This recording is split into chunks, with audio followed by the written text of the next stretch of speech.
All right, folks, I just want to share my excitement with you about drying filament without using a dryer box or anything like that. All I have this big container. It's a Sterlite container.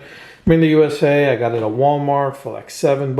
I think it's like 20 liters or whatever. I'll put the size here. Okay, let's just go through the size. It's 16 by 11 by 10 inches, and it's 20 quarts, 19 liters. And what I intend to do is put multiple filaments. So PETG, I have this PETG from Comgrow, and I have another PETG from Techbears or whatever. Everything's from Amazon, and I intend to put multiple of these. So I had a tough time drying my filament, actually getting the humidity low in this box. Then I got this blue indicating Dry&Dry. It's 2 pounds, 1 quart. I believe I put 1 pound in here. I just dumped it in.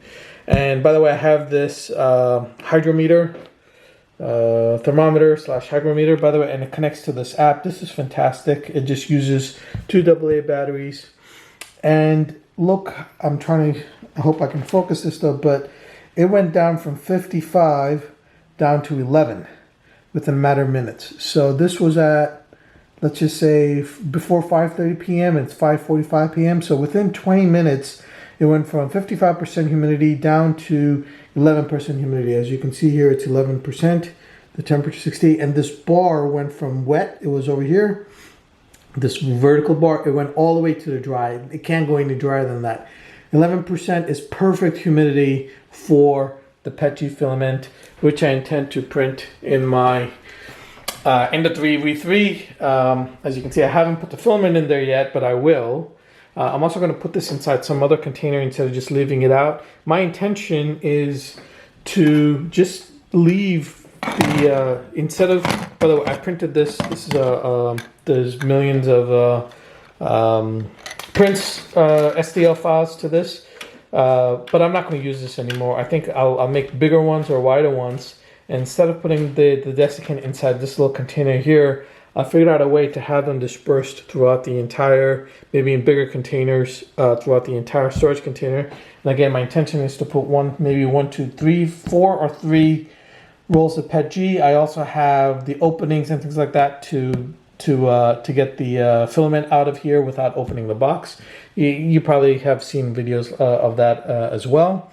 So I got a whole bunch of stuff from AliExpress to make that happen. But I'm just so excited that I was able to get the I gotta bring up the app again. I was just so excited to bring down the humidity down to 11% inside.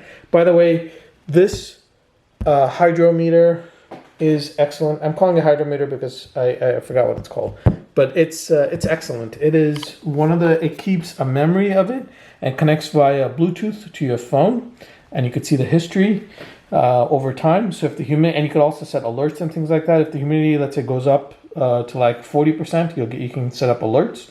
You can also, what I intend to do is to build an enclosure here for my Ender 3v3, get another one and put one in here, so while it's printing I can see what the temperature is inside while it's printing, as well as keep one out here as well inside my filament container. Thanks for watching. If you have any questions, please leave comments. Again, thanks.